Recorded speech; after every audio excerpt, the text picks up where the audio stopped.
ससुर माता पिता के संपत्ति में अगर आप भी हक ढूंढ रहे हैं, आपको भी लगता है कि सास ससुर माता पिता की संपत्ति में मुझे मेरा हक मिलना चाहिए, तो आखिर यह हक कैसे मिलेगा? क्या सास ससुर के संपत्ति का भी हक का दावा किया जा सकता है? सुप्रीम कोर्ट ने क्या फैसला दिया है? माता पिता की संपत्ति को लेकर सुप्रीम कोर्ट ने क्या फैसला दिया है? आप ये देख सकते हैं, ये जमीन है और ये जमीन है, ये जमीन का जो आप कह सकते हैं नक्शा है, तो ये जमीन का कागजात है।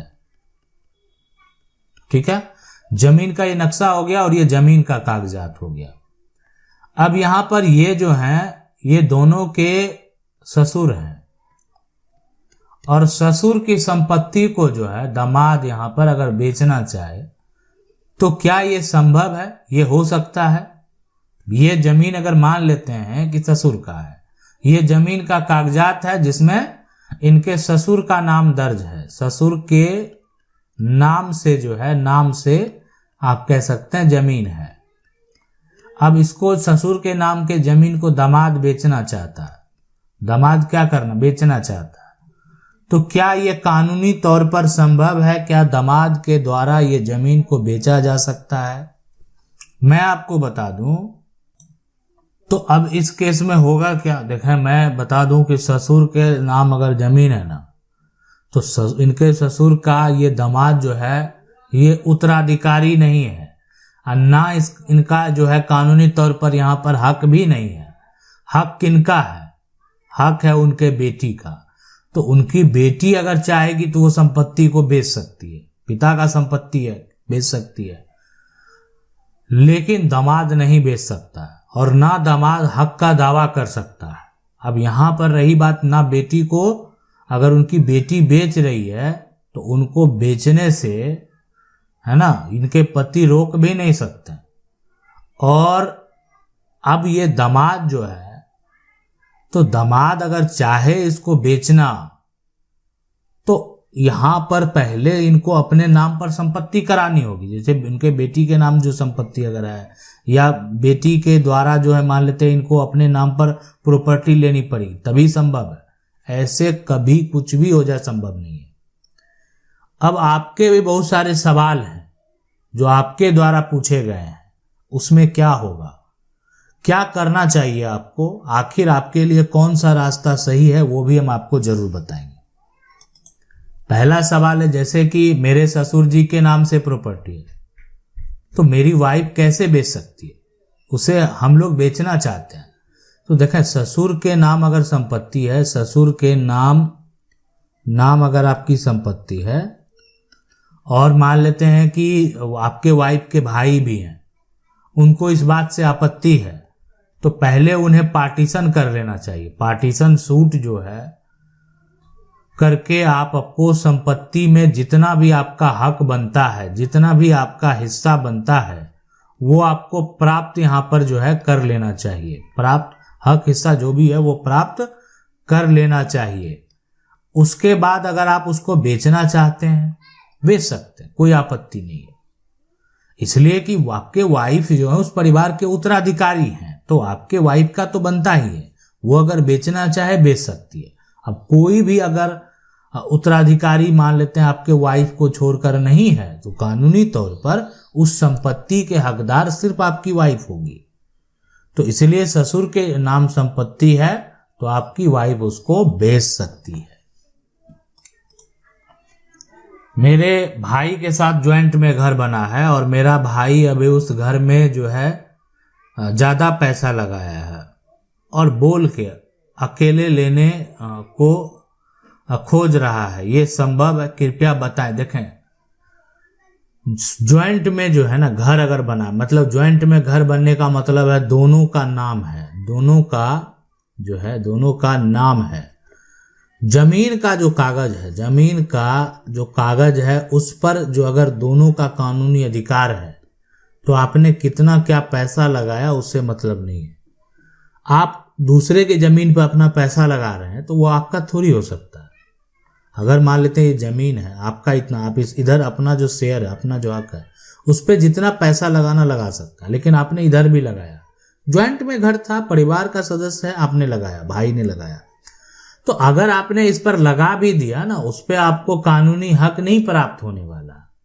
अगर आपने इस पर पैसा लगा भी दिया तो ये हक आपको प्राप्त नहीं होने वाला। इसलिए नहीं होने वाला है कि पैसा लगाने से क्या होगा। सीधी सी बात, समझने वाली बात है। ये आपकी शेयर हक की जमीन नहीं है, तो अगर आप दूसरे की जमीन पर पैसा लगाएंगे, उस पर अगर आप हक का दावा कभी करेंगे तो नहीं हो सकता। तो इसलिए इसमें जो दूसरा भाई है ना, आप उसका हक ले सकते हैं, है ना, और आप पैसा लगाए भी हैं तो उसका भी आपके पास सारा प्रूफ होना चाहिए। तब मामला अगर कोर्ट में जाएगा, उसका अगर कुछ फैसला हो तो संभव है, अन्यथा जो है आप हक नहीं ले पाएंगे। इसलिए कि जो दो भाई अगर हैं तो दोनों का साथ में अगर बना है तो समान अधिकार होगा। अगला सवाल है, हम 4 भाई हैं, पहले साथ रहते थे और हमारी प्रॉपर्टी का बंटवारा हो गया और संपत्ति भी बंटवारा हो गया। अब प्रॉब्लम ये है कि बड़े भाई गवर्नमेंट जॉब करता था और वो भी यहाँ पर रिटायर्ड हो गया, तो उसे जॉब जो है के आखिर में मिलने वाले रुपीज में बाकी का हिस्सा एक तरह से माना जाता है कि नहीं, ऐसा सलाह दीजिए। ये जो है किसी का जो हक है वो आप नहीं ले सकते। अगर वो जॉब करते थे, वो बड़े भाई हैं, तो उनका जो पैसा है वो उनका अर्जित संपत्ति है। अब वो उनका बेटा नहीं ले सकता तो भाई कैसे लेगा। वो जो हक है वो उनका बेटा नहीं ले सकता तो भाई कैसे ले सकता। इस बात को आप समझ। अब ये कह रहे हैं कि सर मेरा एक खानदानी जमीन है जो कि 10 पीढ़ी से चली आ रही है। 1960 सर्वे में, इससे पहले वाले सर्वे में एक हिस्सेदार किसी तरह से अपने परदादा के नाम सर्वे करा लिया। 1966 का रसीद मेरे पिता के पास है, जोत में था, पर वह पेपर निकालने पर कब्जा कर लिया। सभी 4 हिस्सेदार हैं, 3 का अभी भी है पर हमारा नहीं है, कृपया हेल्प करें। इसका मूल्य जो है खतियान किस प्रकार निकालें जिससे कि 4 हिस्सेदार का एक ही जगह खाता था और 1885 से 1905 बिहार से हूँ।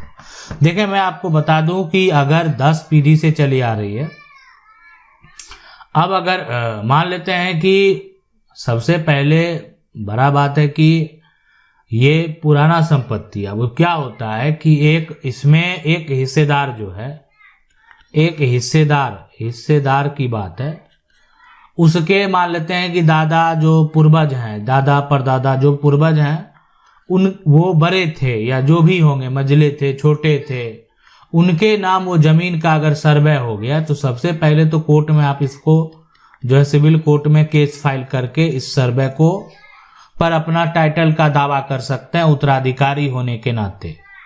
और रही बात आपके पास 1966 का रसीद है तो ये भी एक सबूत है, इसको भी आप सबूत मान सकते हैं। अब रही बात इसमें आपको क्या करना है, कागज निकालने के लिए आपको जिला अभिलेख विभाग में जाना होगा।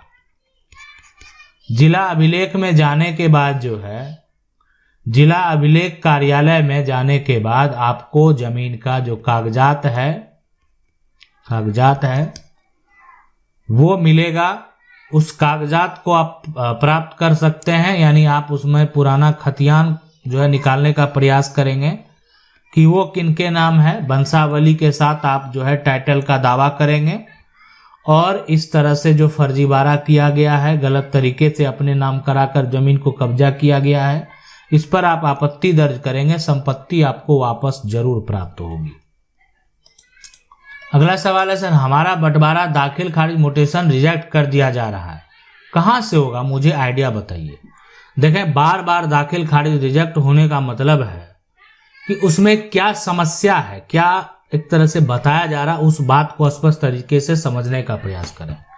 रिजेक्शन का कारण लिखा जाता है, क्या लिखा गया, आपका जो रिजेक्शन का कारण है वो क्या लिखा गया।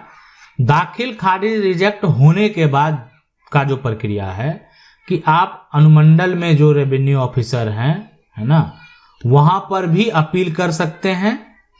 आप जिला कलेक्टर के पास भी अपील कर सकते हैं, यानी एडीएम कोर्ट में भी अपील कर सकते हैं। तो जिला में भी अपील हो सकता है और अनुमंडल में भी अगर आप रेवेन्यू ऑफिसर बैठते हैं तो वहां पर भी आप अपील कर सकते हैं। अब ये आगे का प्रक्रिया, लेकिन इस अपील से पहले ये जो आपका मोटेशन रिजेक्ट किया गया है उसका एक इंफॉर्मेशन आपको जो है दाखिल खारिज संबंधित वो निकालना होगा। और ये ऑनलाइन के अलावा जो आपको ऑफलाइन अप्लाई करना होगा। ऑफलाइन यानी वहां पर एक वेरीफाइड कॉपी आपको मिलेगा, उस कॉपी के साथ आपको अपील करना है कि आपका रिजेक्ट क्यों किया गया, उसमें कारण लिखा हुआ है। अब उस कारण को सही तरीके से यहां पर देखा जाएगा। जो समस्या उत्पन्न हुआ है अगर कोई अन्य पार्टी के चलते हुआ है तो उनको नोटिस भेजा जाएगा, नोटिस भेजकर उनसे जवाब मांगा जाएगा। और आगे अगर लगेगा कि नहीं किसी प्रकार का कोई भी समस्या नहीं है तो आपका मोटेशन का आदेश जारी कर दिया जाएगा। ये होता है पूरा प्रक्रिया। आशा करते हैं वीडियो अच्छा लगा होगा। वीडियो को लाइक जरूर कर दें। चैनल को पहली बार देख रहे हैं सब्सक्राइब करके जो बेल आइकन है उसको जरूर दबा लें। मिलते हैं अगले वीडियो में, तब तक के लिए जय हिंद।